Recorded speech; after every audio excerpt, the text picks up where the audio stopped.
Professor John, ladies and gentlemen, good afternoon. And welcome to the World Leaders Keynote Speech Session 3. Today, I'm glad to introduce our keynote speaker, Dr. John Williams from Taiwan University. And Dr. John's specialization is STEM and technology education, and his current research interests include STEM and mentoring beginning teachers, pedagogical content knowledge, and the electronic assessment of performance. He visited to many different countries as the visiting scholar or keynote speaker. Besides, he is the advisory editor of the International Journal of Technology and Design Education, and series editor of the Springer Contemporary Issues in Technology Education, and is on the editorial board of 6 other professional journals. And Dr. John has authored or contributed to over 250 publications. So he has many valuable experience in teaching and researching in STEM and the technology education. And today, Dr. John's keynote speech topic is STEM education in Australia. I believe that he will share his insightful viewpoints with us.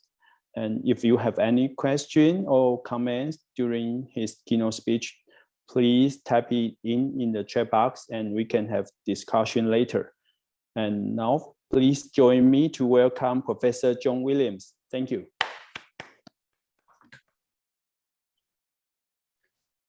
Thank you, Mark, for that kind welcome. It's very nice to be talking with you all today. I do wish, however, it was face-to-face, but nevertheless, this is the second best thing. I think there are some advantages to online meetings becoming common, because this morning I had a meeting with John Wells at the University of Virginia, talking about some research ideas, and then this afternoon I'm in Taiwan. So I feel as though I've traveled around a lot today, which if we were only face-to-face, that would not be possible. So there's some advantages, but we do look forward to the time when we can be back together, meeting face-to-face.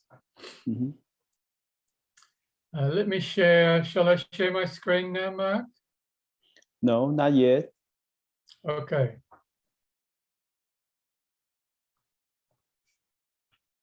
Oh, I said, shall I share my screen? Oh, yes, please okay. Share your screen. I'm sorry, I don't. No, fine.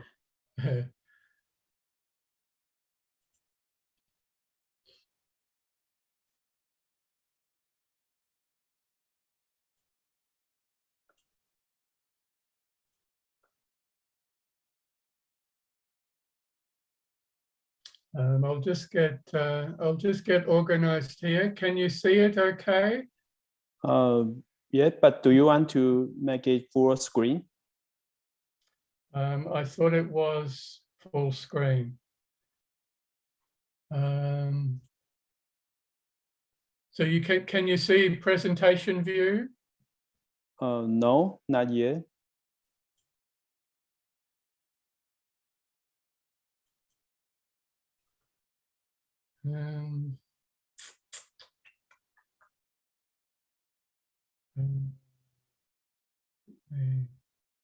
We still can see your sidebar, and so I think that if you move to the next slide, we might have the chance that we cannot see your PowerPoint.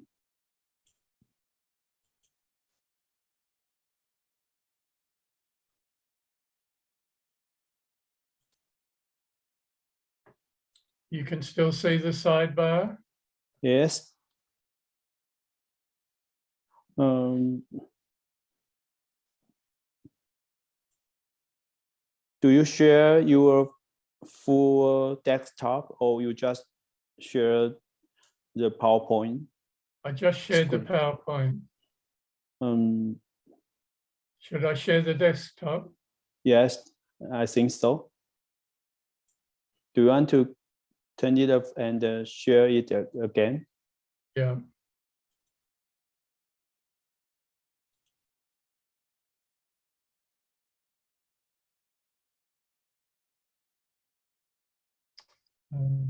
Sorry, I have to find it again now.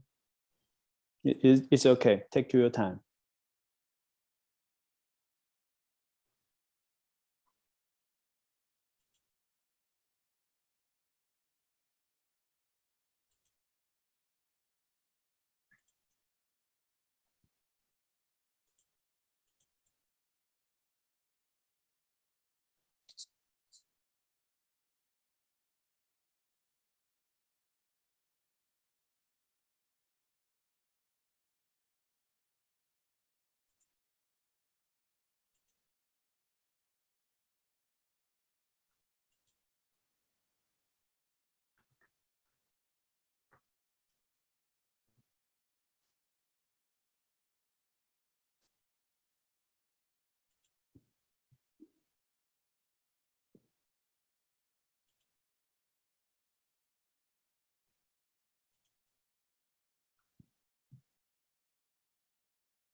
Is that better? Yes, it's good. Okay. It's working now. Thank you. Sorry about that. No problem.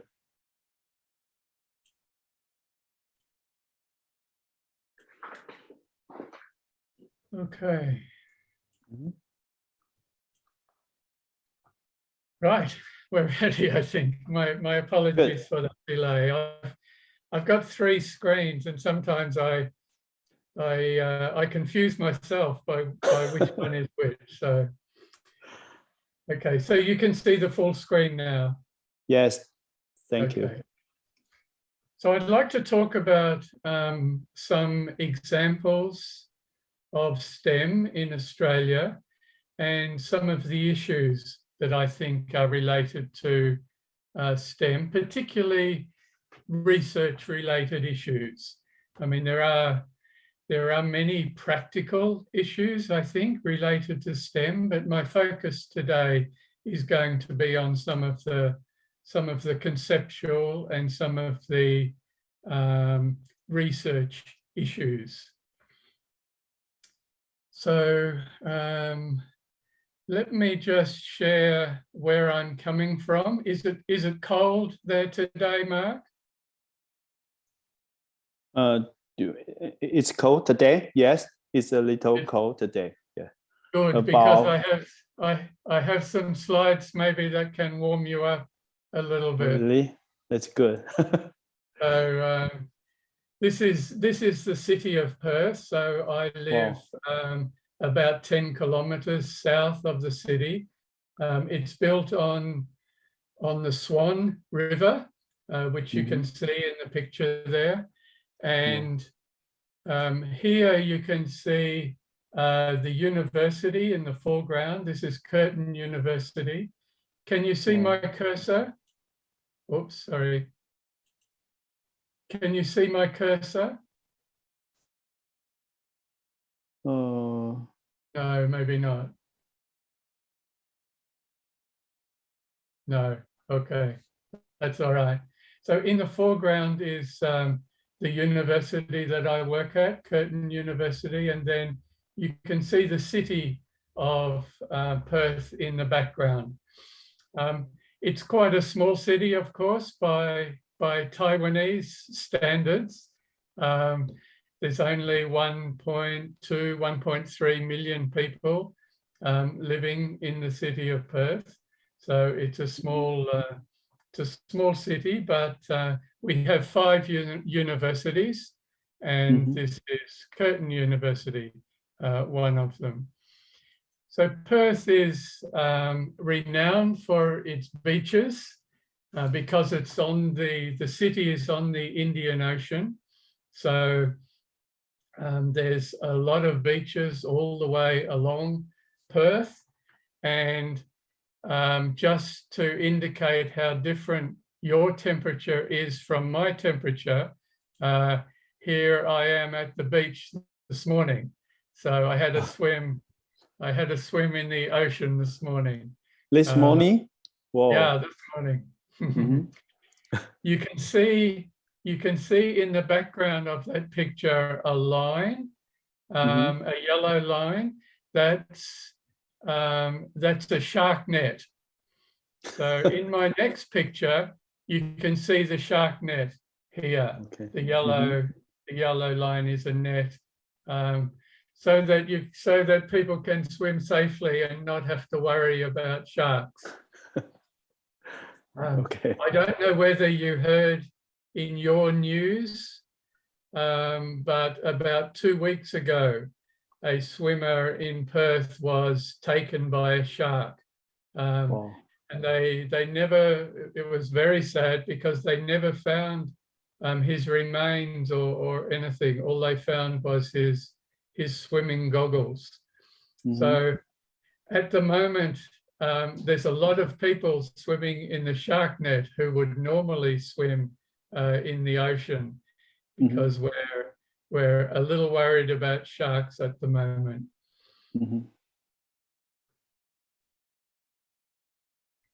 Okay, so that's what I've been doing today, and that's my university where I'm coming from. So let me start the presentation now. So I'd like to give you some examples of STEM curriculum. Now, in Australia, a trend is taking place from STEM in extracurricular to STEM in curricular. So the examples I want to show you today are examples of STEM which are part of the curriculum. There's still many schools which offer STEM as extracurricular. So it might be after school, or it might be a competition, or it might be a school club. So many schools offer STEM that way, but a trend is to offer STEM as part of the curriculum. And I think that's very different than extracurricular, but I think it's a very good trend. So I'll show you some examples of that. And then I want to talk briefly about 3 issues of STEM: STEM knowledge, STEM assessment, and STEM literacy. So let me start with the examples.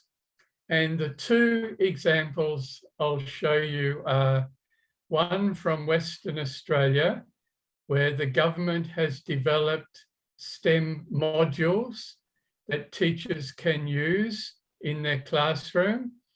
And the other example is in New South Wales, where the government has developed a STEM curriculum. So it's not a compulsory curriculum, but it's a curriculum that's available for schools to use. So the first example are the STEM modules. And here you can see the rationale for developing the modules. It talks about the emerging economy will require critical and creative thinking and problem solving in an integrated way. So you will be familiar with that type of rationale because it's nothing special. It's common in many countries as a rationale for STEM.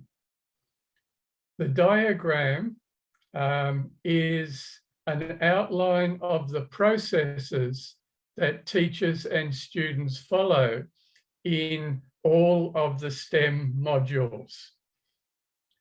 So you can see also that's quite a common process involving evaluation, communication, research, investigation, and the normal sorts of processes that we would have in STEM. The first module I want to share with you is related to biosecurity. And this is designed for Year 5 students. So they're about 10 years old. So the context for this module is related to international travel and the risk of pests entering Australia, which can impact on the agricultural industry. So if any of you have been to Australia, you will know that border security is very strong. So many people get searched when they come into Australia, and there's very heavy fines for bringing illegal material or even just fruit and vegetables or meat into Australia is prohibited to protect local agriculture. So this is a module, or this is a context that students in Australia are familiar with. And the problem for this STEM module is how can we protect Australian food production? So that's the question for students. So each module outlines how the discipline knowledge is included in the STEM activity. So for science, the students research invasive pests. They look at how living things adapt to their environment, and they use that science knowledge to inform their decisions. So in maths, the students will collect numerical data. They'll work out how to display the data and create financial plans. Then the technology part of the module relates to production efficiency, defining a problem, and communicating solutions. So this module in biosecurity has a number of activities that teachers and students go through. So first of all, they do some research about the importance of agriculture, and then they have to develop a community announcement related to that. In the second activity, the students have to investigate pests and biosecurity, and then they develop some posters to share that information. Then in the third activity, they focus on developing robotics. So they follow a design brief and then produce a robotic program that satisfies the design brief. And then the final activity is they evaluate and communicate and have to develop a biosecurity exhibition. So they have to share, communicate what they've learned with maybe the rest of the class, or maybe the parents or other teachers or other classes. So in this module, this is the type of support material that the teachers have. So you can see on the left is an overview and then the 4 activities that I've just mentioned.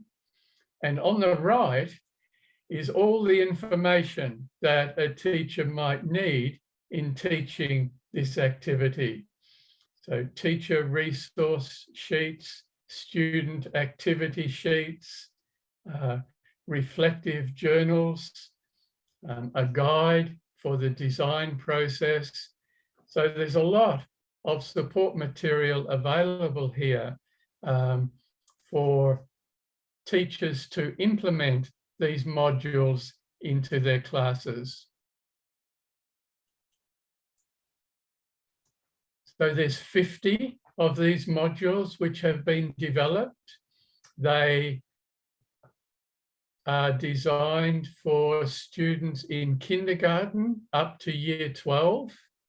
And these are just some of the headings of some of the modules that have been developed. So you see the kindergarten ones are more simple to do with the contexts that young children might be familiar with. And then up towards year 12, the modules become more sophisticated. So that's an example of the government, the Ministry of Education, developing modules that teachers can use to implement STEM within their normal classroom activities. So the next example I want to share with you is an integrated STEM syllabus. And this comes from one of the other states in Australia. This comes from New South Wales. It again spans the K-12 curriculum.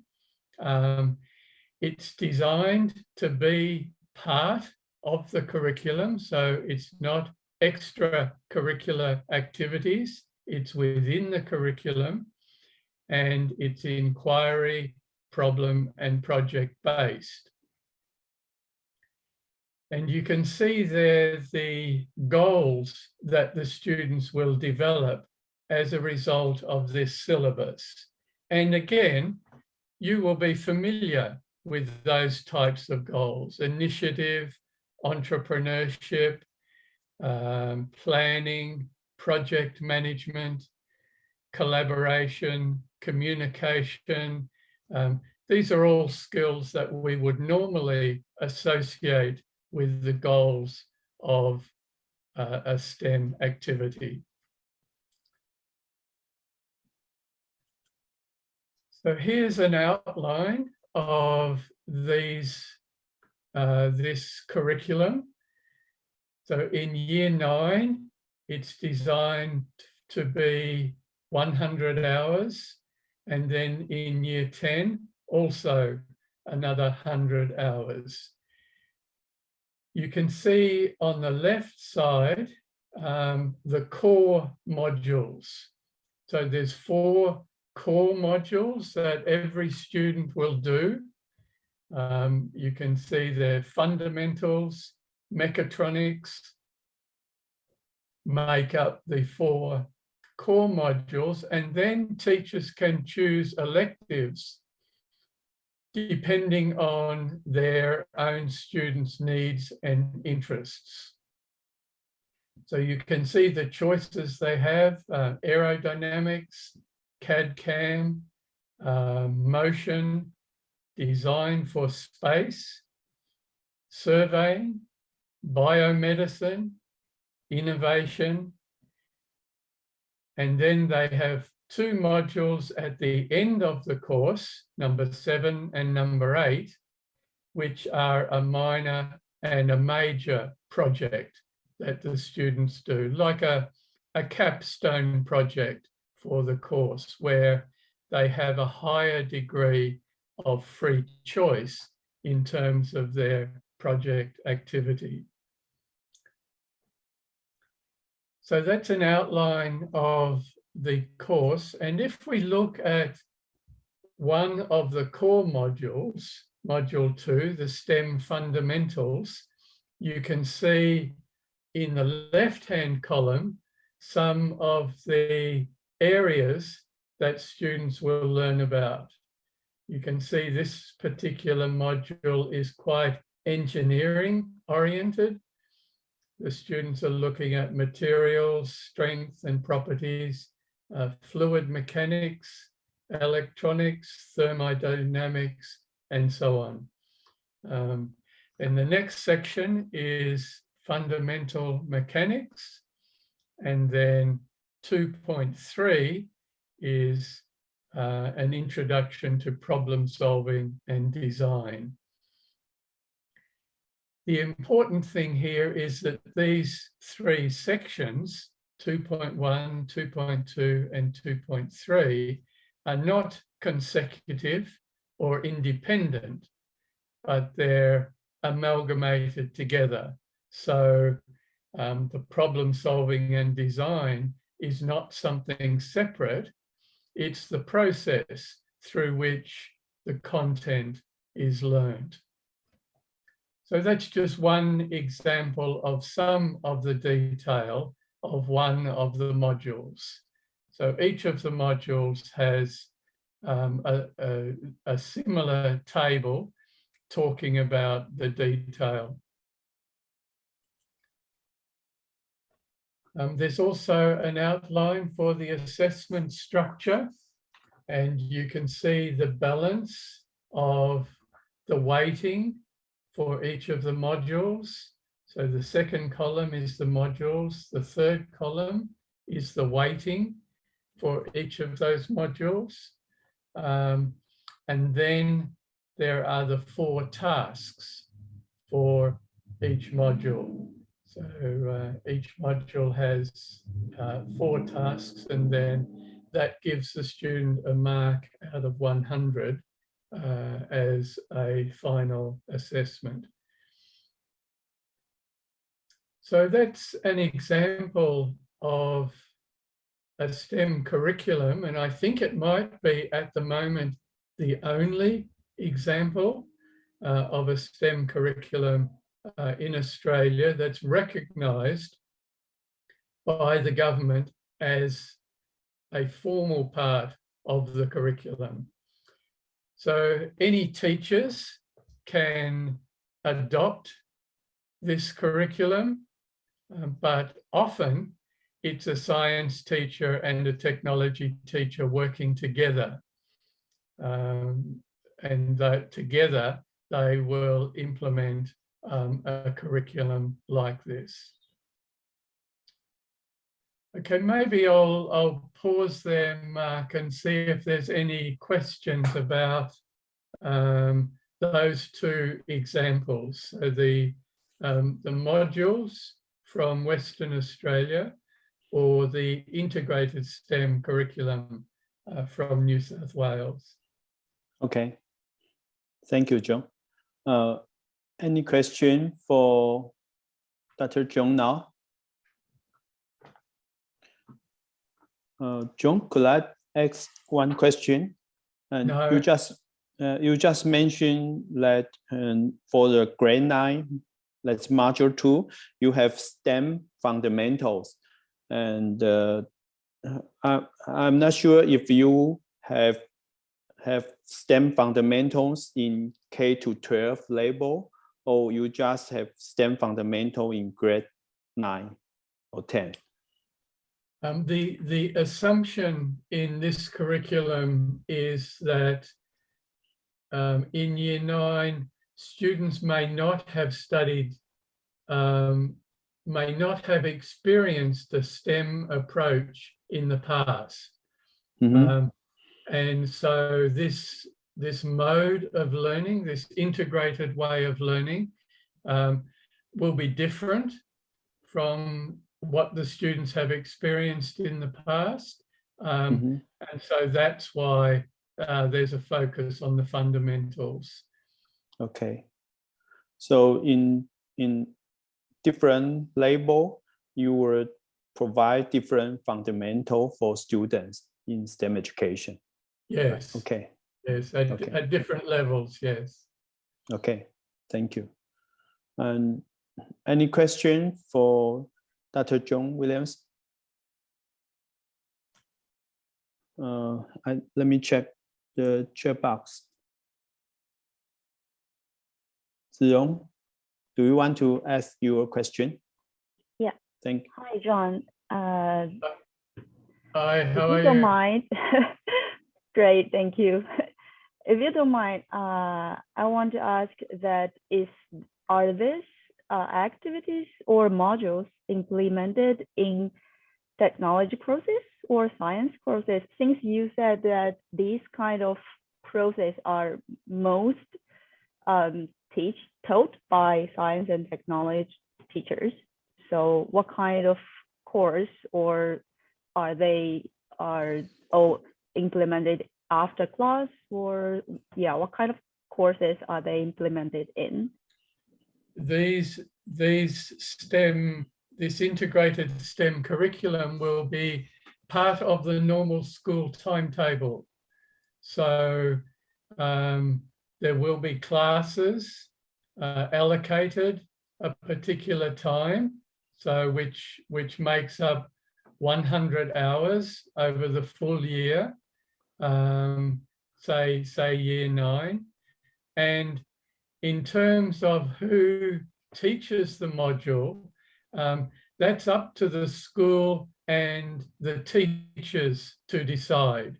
So it could be that a technology teacher or the technology department would like to adopt this syllabus, or it could be that maybe a science teacher who has a good engineering understanding, they might implement and adopt the curriculum. Or it could be teachers working together, which is becoming more common with STEM curriculum, where a science teacher and a technology teacher, and sometimes even a maths teacher as well, they work together to deliver the STEM curriculum. And often, if there's 3 teachers working together, then there'll also be 3 classes. So all 3 teachers and all 3 classes are timetabled at the same time. So then it's up to the teachers how to work out how to deliver the STEM activities to the group of students. Okay. And are these teachers, do they have to have some training courses before they decided to accept or to conduct this syllabus? No, they don't. No. Okay. They may have had some professional development, but it's not compulsory. So if the school and the teachers feel as though they're capable of teaching this course, then they can choose to do that. Okay, thank you. Okay, thank you, Ms. Gu. And John, I also have 2 questions in the chat box. And the first question is, do the technology teachers in Australia use any teaching aids for teaching aerodynamics? Because you just show the aerodynamic in your module 2, and he want to know, like, when the technology teacher teach the aerodynamic, do they use any teaching aids, or how do they teach this part? Yeah, they use lots and lots of aids. Mm-hmm. So they'll use probably some 3D models. In many schools, because many schools are involved in a CO2 dragster competition. Are you familiar with that in Taiwan? Yes, sure. So many schools will have wind tunnels. No, none. But we have a colleague and try buy some different wine journal or he buy different material from other countries, and he used this in our technology teaching workshop, training workshop. Right. So some technology teachers in Taiwan may teach the CO2 car in their classroom, but not every teacher. Yes. Yes. There's quite a few schools in Australia that take part in that competition. So that means that many schools in Australia will have wind tunnels. And so teachers, if they were teaching this integrated STEM module, they would use the wind tunnel to demonstrate the principles of aerodynamics. Okay. Okay, thank you. Do you want to explain more? Can No? I ask a question? Okay. Ayrton, please. Can I ask a question? Sure, please. Yes, thank you. It's John. What's the typical size of the class? How many students are in the class, and are they generally required to complete a project at the end of the course? And what's the diversity? I mean, are they design their own project? Each student may have a different outcome of the product at the end of the course if a project is required. The class size in a technology workshop is limited to a maximum of 25. So that's a government health and safety regulation because of the tools and the machines. So none of the classes can be more than 25 students. And often in upper secondary, the classes are quite a bit smaller than that. So they may be down to 10 or 12 students in the technology classes in upper secondary. There's a diversity regarding the second part of your question, Elton, about the projects. There's a diversity of approaches from school to school. So some schools are very design oriented. So in those schools, the students will be producing individual design projects. So every project will be different. In some schools, the teachers are more traditional and they have their students make quite similar types of projects. So the nature of the projects varies from school to school, but regardless of the teacher's approach, technology is always project oriented. So all the content is taught through designing and making a project, whether the project is the teacher's choice or whether the project is the student's design. Does that answer your question, Elton? Yes, thank you. If I may follow up with another one. Yes, please. You just said that, I think, okay, thank you. I think you just said that 100 hour of the 100 class time per year, I suppose. And these are distributed over, I guess that'll be 3 quarters maybe, or 2 semesters? And is that 100 hour per maybe 3-year curriculum? That's how it's designed, maybe? So it's in the integrated STEM case, it's 100 hours per year for that subject. So the school year in Australia is either 4 terms or 2 semesters, but it totals about 40 weeks. So we're talking about 100 hours over 40 weeks. So that's, what's that? That's about 2.5 hours a week.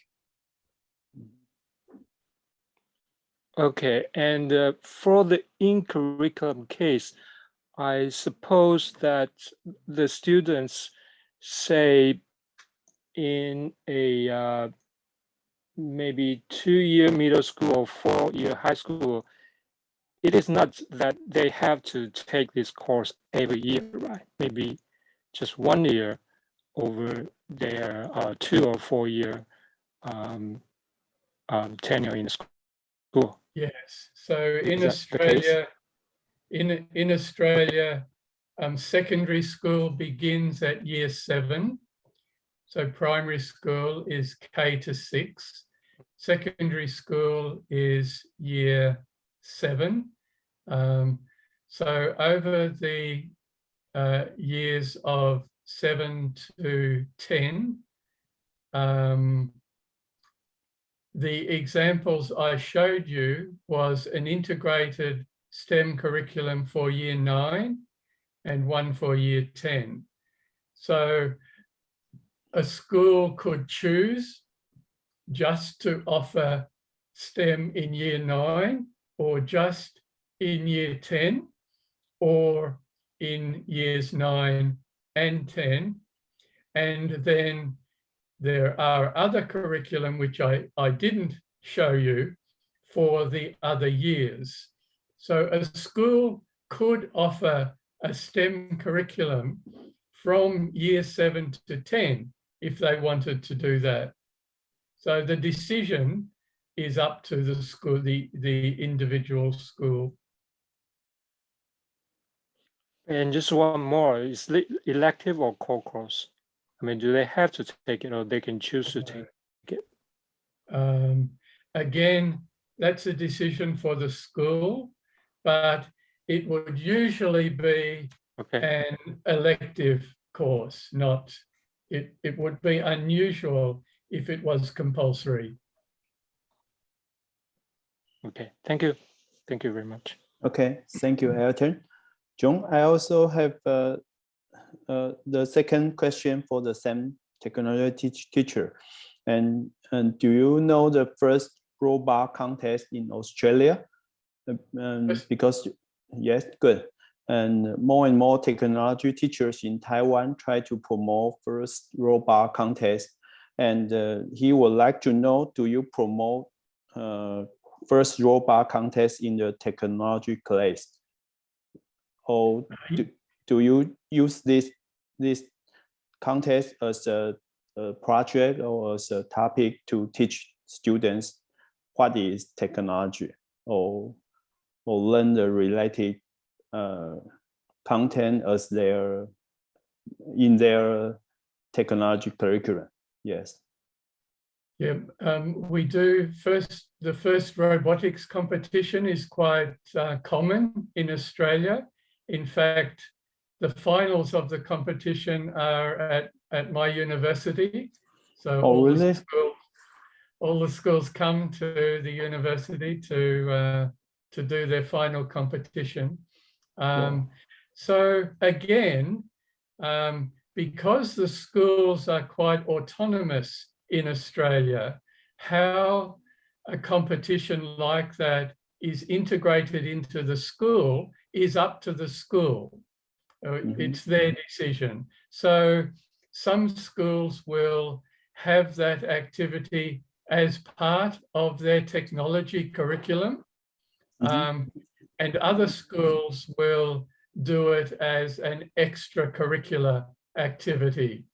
So it's incorporated into the school program in different ways, depending on what the school decides.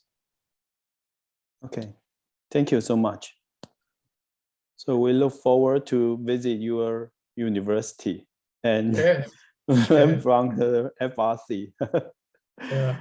Okay. Any question? Shall I keep going? Yes, I think so. Please. Okay. Yes. Then we can have some more questions at the end. Okay. So now I want to just talk briefly about some issues related to STEM.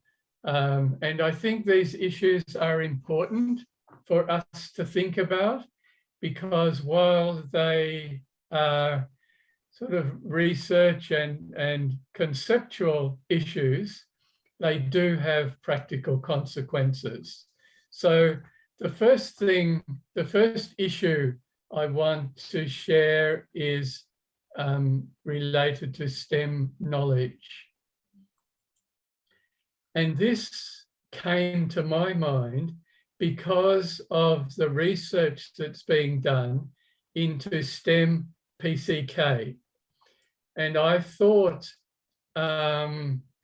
is the idea of PCK, pedagogical content knowledge, is that type of knowledge compatible with the way we think about integrated STEM? So for example, if you look at the traditional PCK approach, it is expert-based. So the PCK research all talks about the expert teacher. The knowledge itself, the pedagogical content knowledge, is predefined, and the content knowledge is discipline-based. So most of the research in PCK is being done in science education, and it relates to science knowledge and science discipline. So if we compare that traditional conception of PCK to STEM, it's problematic because knowledge in STEM is developing. It's not predefined. So at the beginning of an integrated STEM project, you can't specify what knowledge is going to be relevant. The relevance of the knowledge only develops as the students think about the nature of the problem and what they might need to solve the problem. STEM knowledge is also distributed. So in PCK, all the knowledge resides with the teacher, and the teacher imparts that knowledge through pedagogy to the students.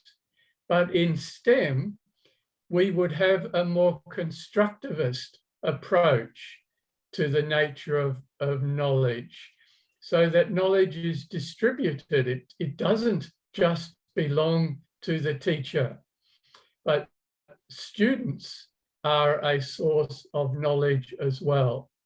So where the knowledge belongs in STEM is distributed.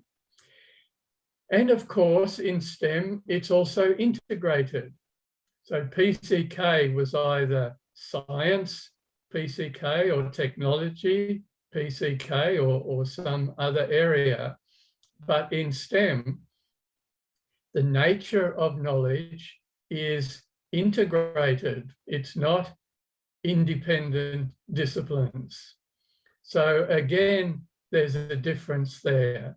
So people who talk about STEM PCK, I think, have some potential conflicts to think about and to research. So another way of looking at STEM knowledge is that taught disciplinary knowledge is different from applied disciplinary knowledge. And one doesn't necessarily transfer to the other. So we're all familiar with research where students have learned mathematical principles in a maths class, but when it comes to the need to apply those principles maybe to an engineering context, it's not at all easy for students to do that. So the nature of discipline knowledge and applied knowledge is different. So in integrated STEM, where knowledge is commonly applied to a project or a problem, using traditional disciplinary assessment may not be appropriate because we're talking about a different type of knowledge.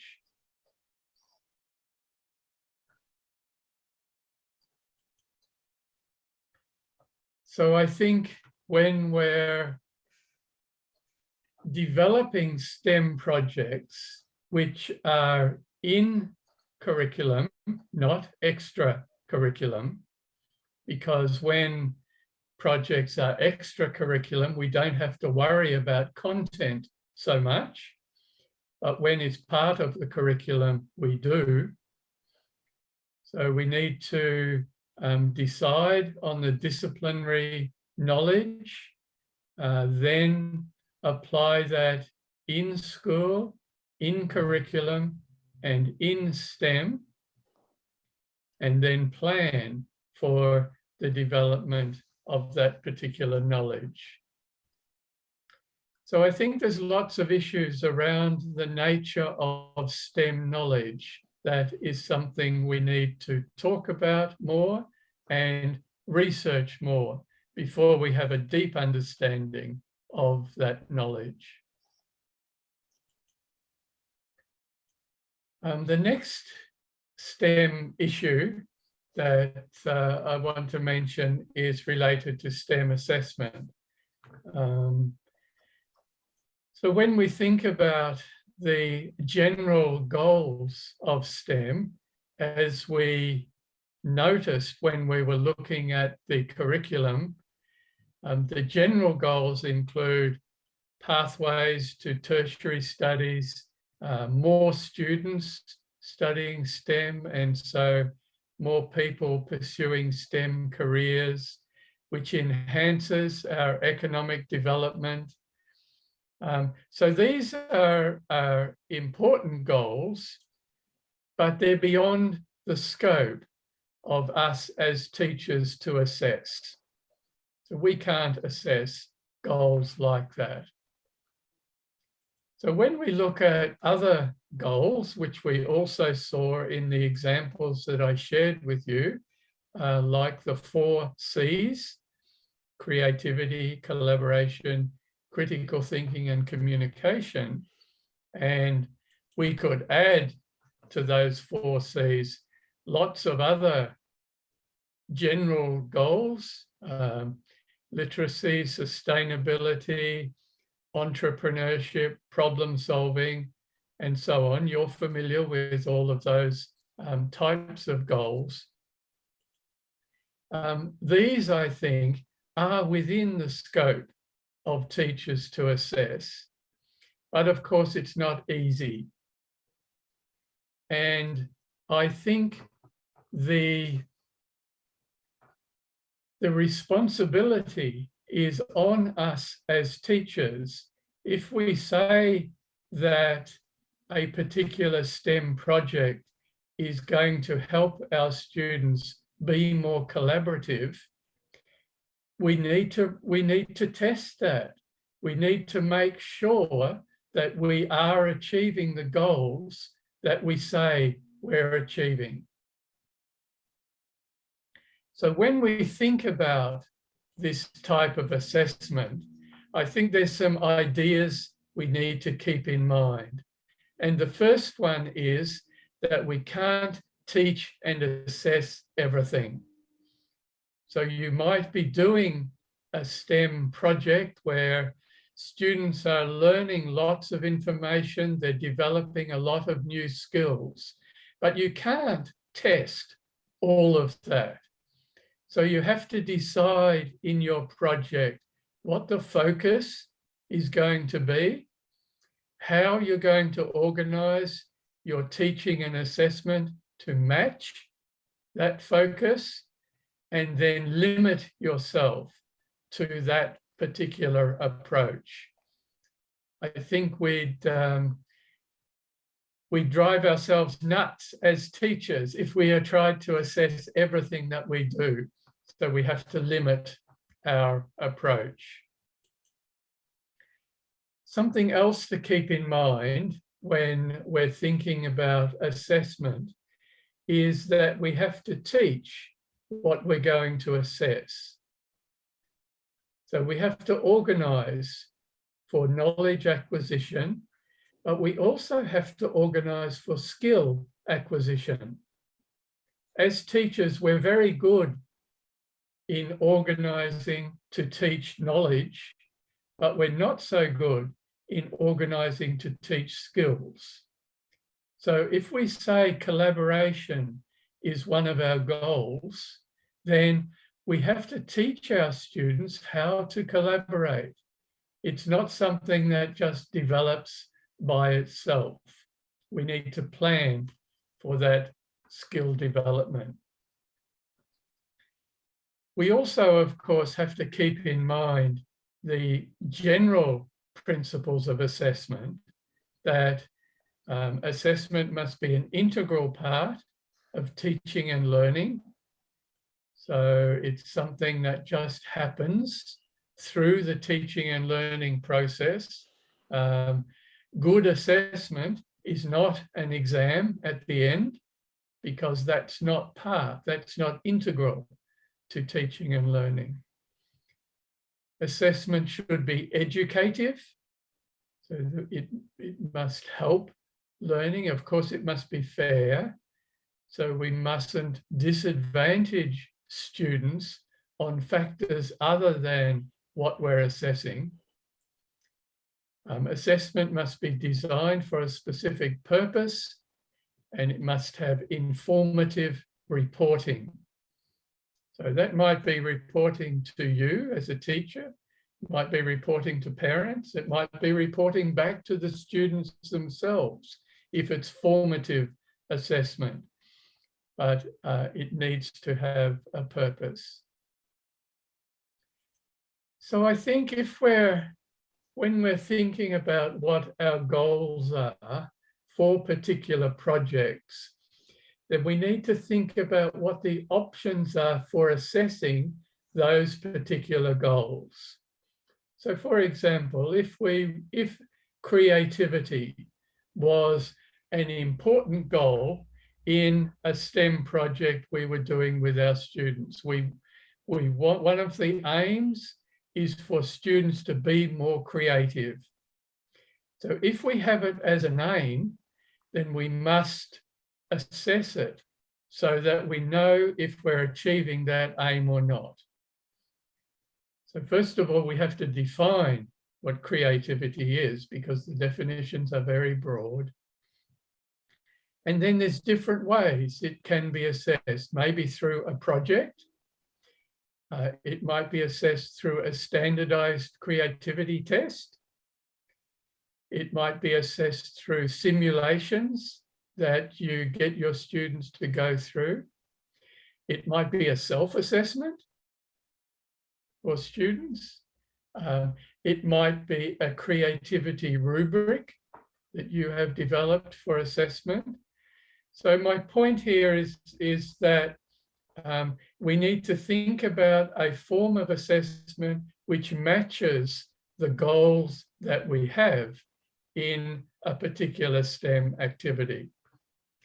And we can go through each of those. For example, if we're assessing or interested in collaboration, then I think there's a range of ways we can assess whether our students are becoming more collaborative or not.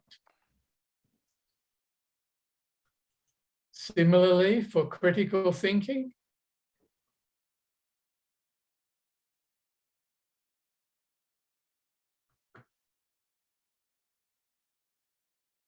and also, of course, for communication, if communication is one of the goals that we have for our activity. So my point here is that assessment is really important in STEM because it's the way that we can tell if we're achieving our goals or not. But assessment in STEM is complex because STEM is not a simple idea. We're talking about the application of knowledge to a problem.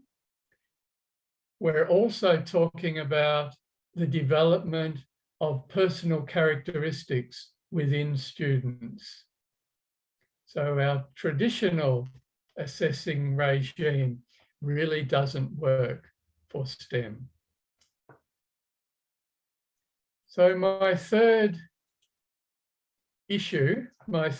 STEM issue, so I've talked about STEM assessment and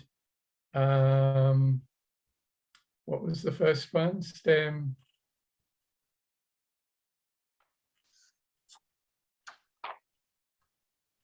Knowledge. Knowledge, thank you. So STEM knowledge, STEM assessment, and finally, I just want to briefly discuss some issues related to STEM literacy.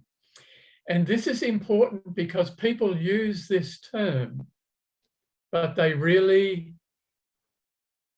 don't define what it means. And I think the term itself is quite problematic. It's often used as a slogan goal for STEM. So what are you doing in your STEM projects? Well, my students are developing STEM literacy.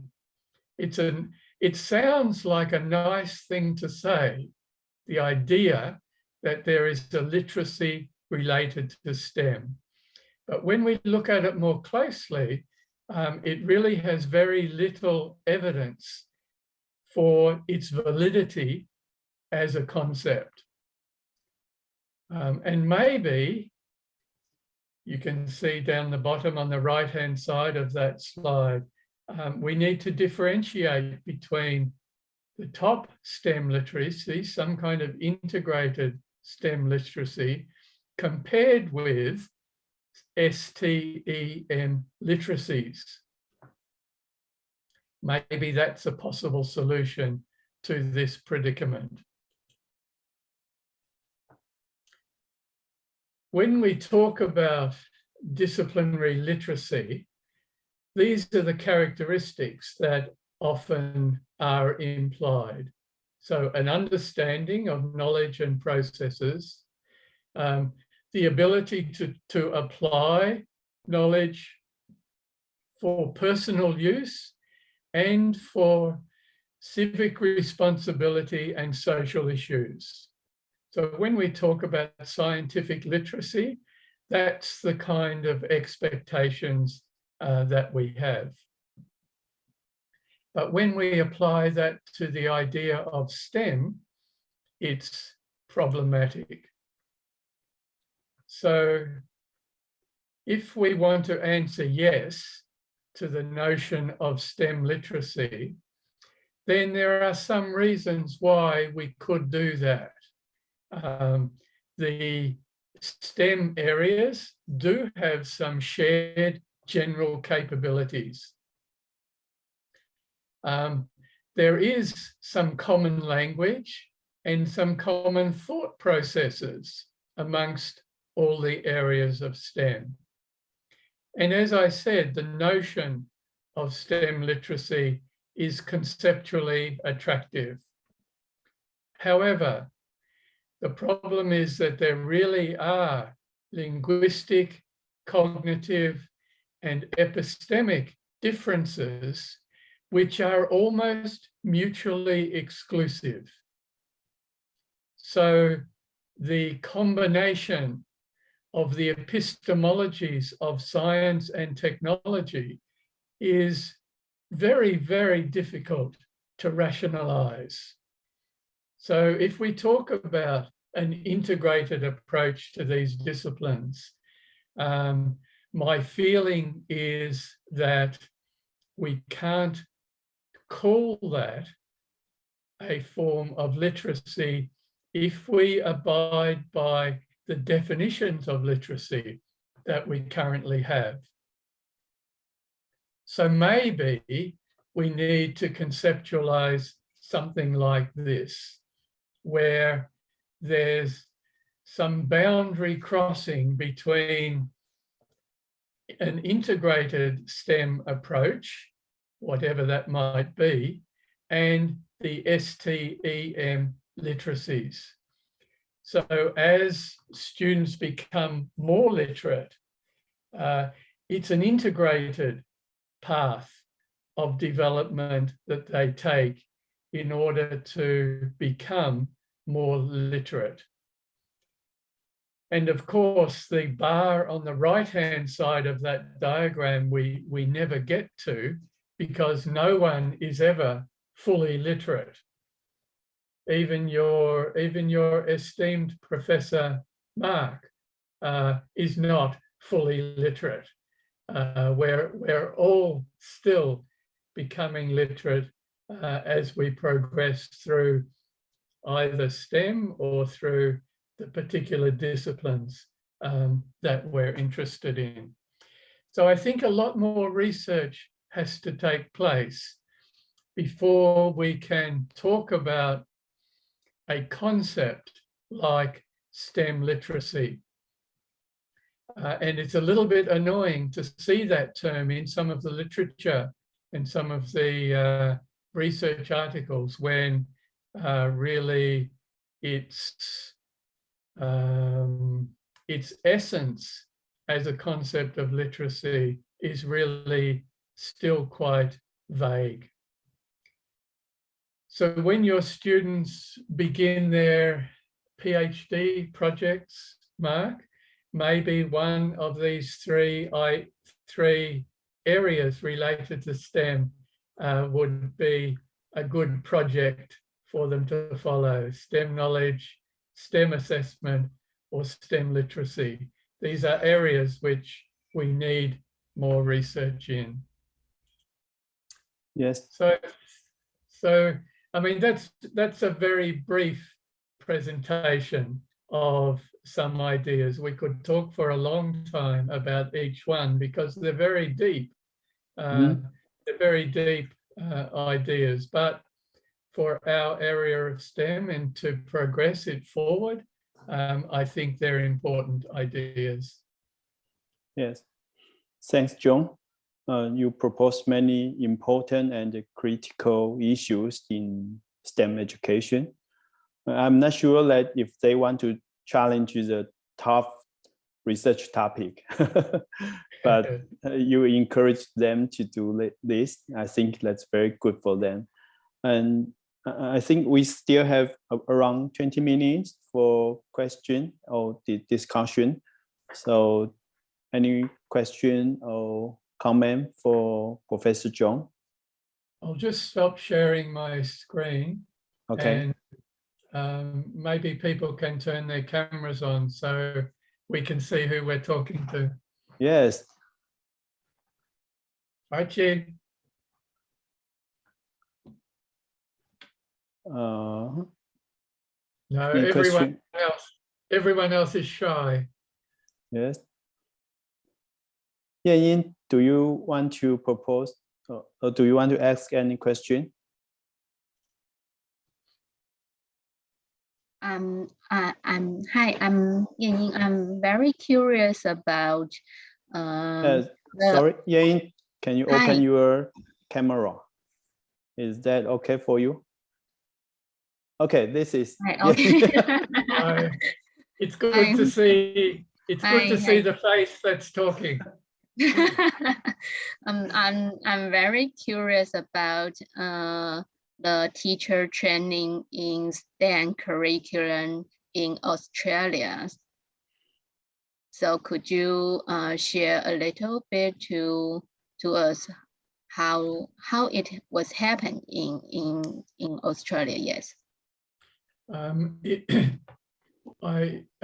It's still developing in Australia, and it's different for elementary teachers compared with secondary teachers. So for elementary teachers, it's not difficult to talk about integrated education because in Australian schools, the students have the one teacher who teaches all the curriculum areas. So it's just a matter of giving the elementary teacher some ideas about how to combine maths and science and technology in their teaching. But it's not a timetabling problem like it is in secondary schools, because the one teacher teaches all the curriculum areas. So I think in teacher training for STEM, it's developing faster in primary teacher training than it is in secondary teacher training. So in secondary teacher education, STEM options are generally at the moment elective options. So I don't know of any universities where STEM is a compulsory part of teacher education. So if a teacher who is training to be a science major or a technology major, they may choose to take some STEM electives in their course. And of course, those electives will give them those skills they need in terms of integrated education rather than the single discipline education they'll be getting in their major. But at the moment, as I said, that's an elective option for those teachers. It's not compulsory. Thank you very much. Okay, thanks, Yan. And John, I also have one question in the chat box, and he would like to know that, do you have a national technological literacy assessment for all students in Australia?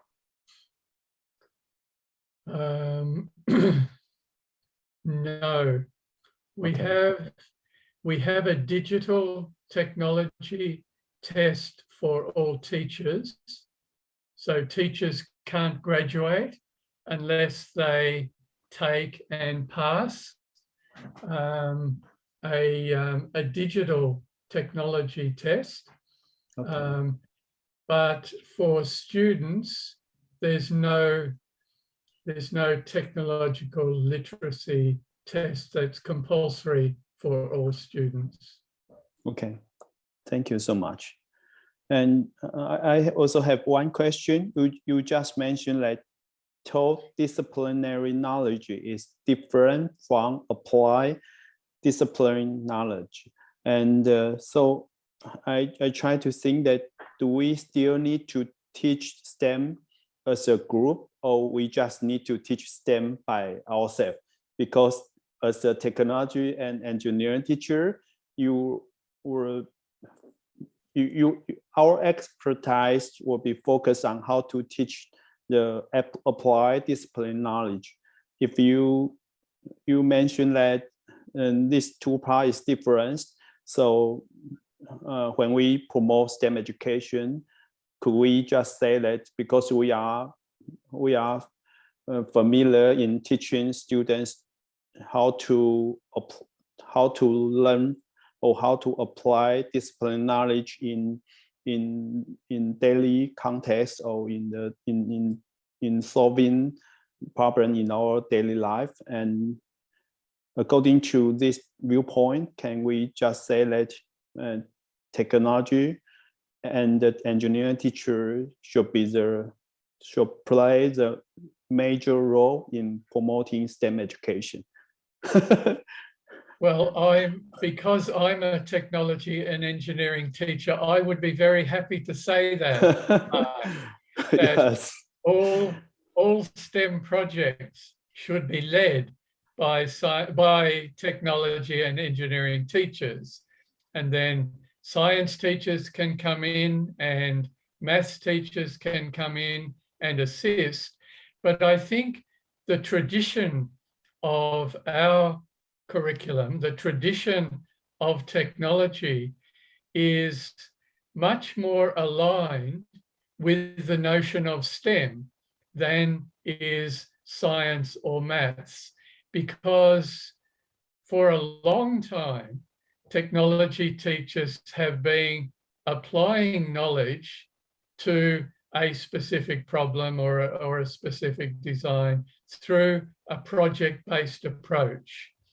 So for technology teachers, the pedagogy and the approach of STEM is not a very new approach. It's something I think we have been doing for a long time. Yes.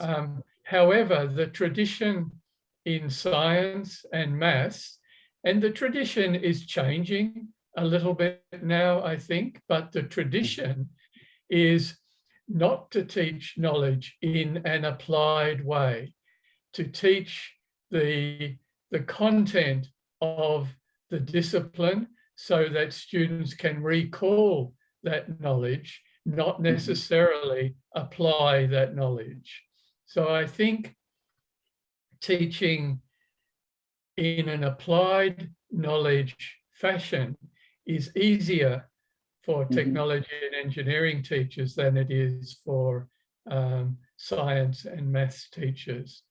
So I'd be very happy if all STEM projects are led by technology and engineering teachers. Yes, me too. But I still think that if we can cooperate with mathematics teacher or science teacher, that's very important for us to provide different experience for our students, or provide more different viewpoints to our students to think about the problem. That is still very important. Yes. I agree with you. And it's not just using those teachers to apply a different viewpoint, but it's using those teachers because they're the experts in their discipline and we're not. I mean, we're good in the pedagogy, we're good at project-based design approaches, but that doesn't mean that we know all the science knowledge and all the maths knowledge that our students need to engage with STEM projects. So I think having those other teachers working with us is very important. Yes, yes. I think Elton has his hand up. Oh, yes. Elton, please. Yes, thank you. And You have side to jump, please forgive me. You have to turn your camera Please on. forgive me for not turning it on. I'm not properly attired, so I'm off.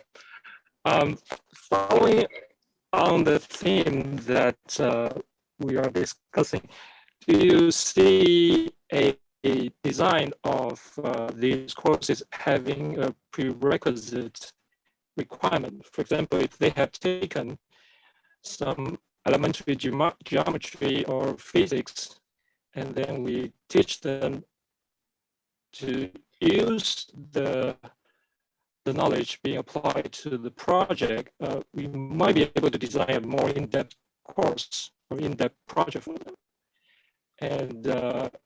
And also another aspect is, do you see a course design of say different stages of technology courses. For example, you start, for example, in your country, you have 4 terms of these courses being taught, and maybe you have the first one that teach more fundamental skills, then the second one that they can elect, they can choose to take more advanced courses, and so on. Do you see such development feasible, or would you like to comment about it? I'm sorry, Elton, I couldn't hear your second question.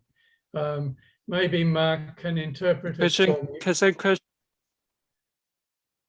Let me answer the second question is that. Let me answer the first question first. Okay.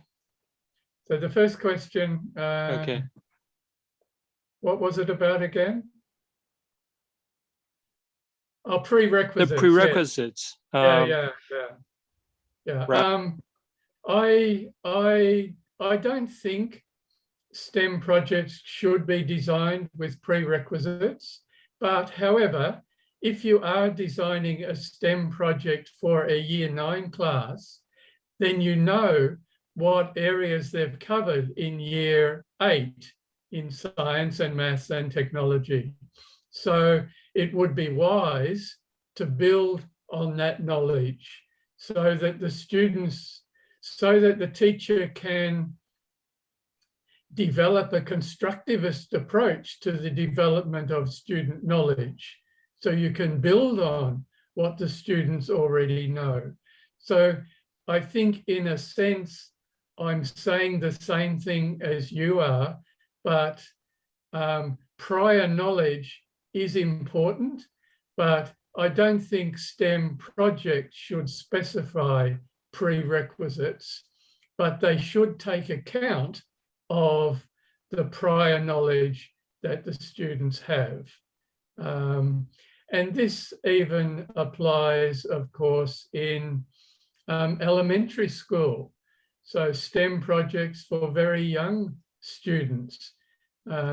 We wouldn't have prerequisites for them, but we do know that they come to school with a lot of home-based knowledge.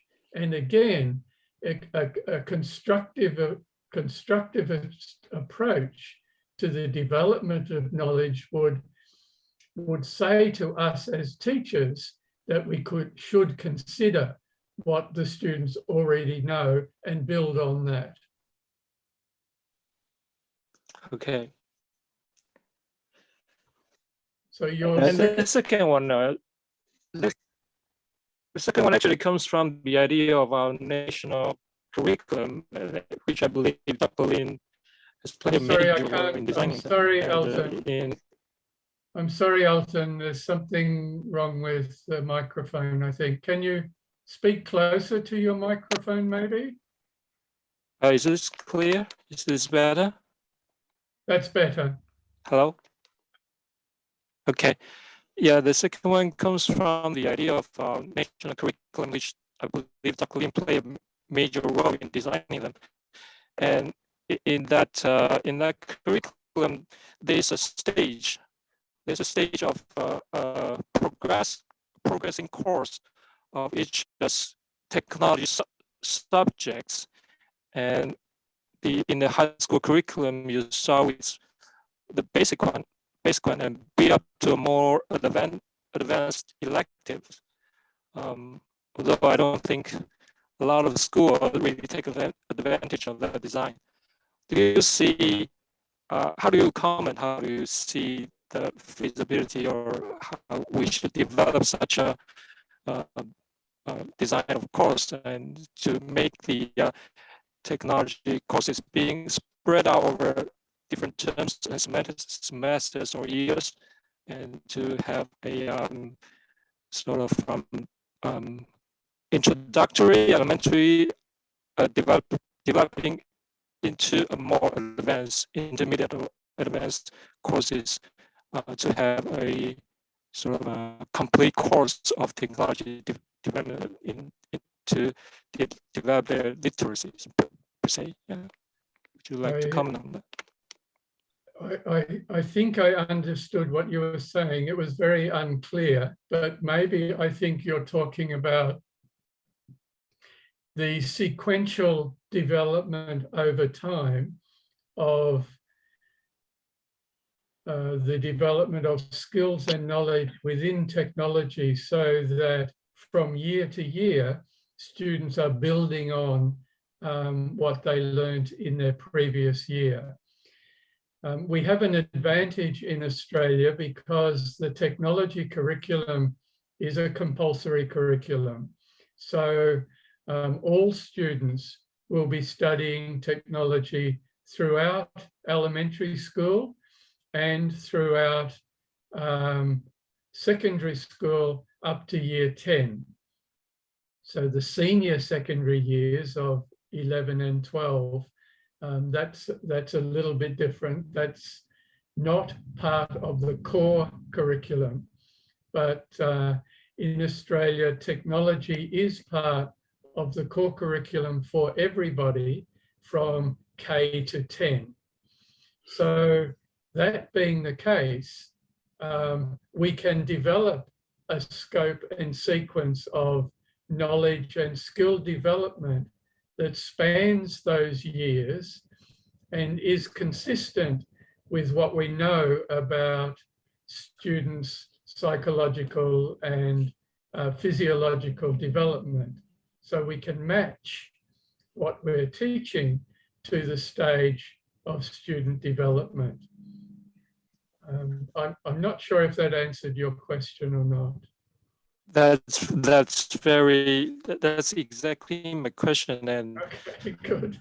Thank you for your answer. I'd like to follow up on that. Do you sort of periodically, maybe every 4 years, 10 years, revise your national curriculum, that the design, for example, that the fact that technology is the fact that technology is embedded in your core courses, and is there a study or a review of how such design impacts the overall industrial influence of the country development? How such education bring benefits to the industrial development of the country overall? That's an interesting question, and there is some research that's been done to determine the effect of the technology, the level of technological literacy of students, and whether that's related to economic and industrial development. In England, some research was done which seemed to indicate that there is a correlation there, that having a strong technology curriculum does enhance a country's economic performance. But on the other hand, and this is going back a few years ago now, Japan was also a case study in that study, and Japan did not have a very strong technology curriculum in schools in terms of, you know, our perception of technology and engineering, or design and technology. And yet, at that time, the economic development of Japan was very significant. So it seemed as though a country could develop technologically and economically without a technology curriculum. But on the other hand, it did also seem as though the economic performance of a country was enhanced if there is a strong technology approach to schooling. So it's I think it's a bit of a mixed message in terms of the evidence for that. Okay, thank you. Okay, thank you, Elton. John, I think it's about time, but I have the last question for you. Is that okay? No. Yes, yes, yes. Thank you. And Of course. During the pandemic, and the teacher want to know, how do you teach technology curriculum through online courses? Could you share some experience with us? My understanding is that during the move to online education, technology and engineering education suffered a lot. Mm-hmm. I know some teachers tried to have their students doing projects at home, just using simple found material. And for some teachers that worked to some extent. But I think those students who were taking technology during the COVID lockdown period did not get a very good technology education because we just can't teach what we need to teach in an online environment. An essential element of what we do is the interaction between thinking and doing. So students come up with an idea and then they physically manipulate something as the evidence of that idea. And to try and do that in a three-dimensional kind of way is very problematic. Some teachers I know focused on two-dimensional development. So a lot of sketching and a lot of, in terms of interpreting ideas, a lot of sketching, a lot of small two-dimensional model making. Those were the types of approaches that teachers took. But I don't think it was a good time for design and technology and engineering education. Okay, thank you. I totally agree with you. It is hard for us to teach technology education online. And some technology teacher try to ask me, do I have better suggestion for the online technology curriculum? I always say, forget it.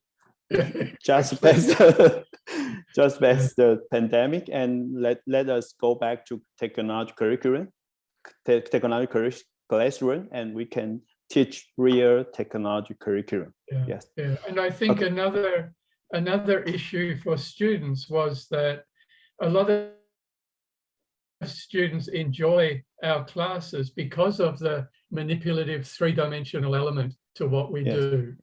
And when we can't do that, then I think they're also disappointed in the class. Okay. Thank you so much. I think there are some feedback for you, but not questions, so it's okay. And it's about time. Thanks so much for Dr. John Williams. And you mentioned a lot of critical issues in STEM education. And for example, in your PowerPoint, you provide a very interesting figure that is about boundary crossing between general and vocational. And I think you raised many important issues for us. And for the participants, we can think about these important issues in the future. And you also encourage our students to conduct or challenge the difficult research issue. I think that's very important for them to to try to challenge it. Okay, and please join me to thank you, John Williams, for the excellent speech. Thank you so much. Thank you for your questions. Thank you for the invitation, Mark. It's very nice to see some of you and to share ideas with you. And I look forward to that happening more in the future. And as I said, in a face-to-face way. Yes, we look forward to join TENS and the ICT in Australia next year. Yes. Yes. Yeah, okay. Thank you so much. Okay. Thank you, everybody. Bye-bye. Thank you. Bye-bye. Thank you.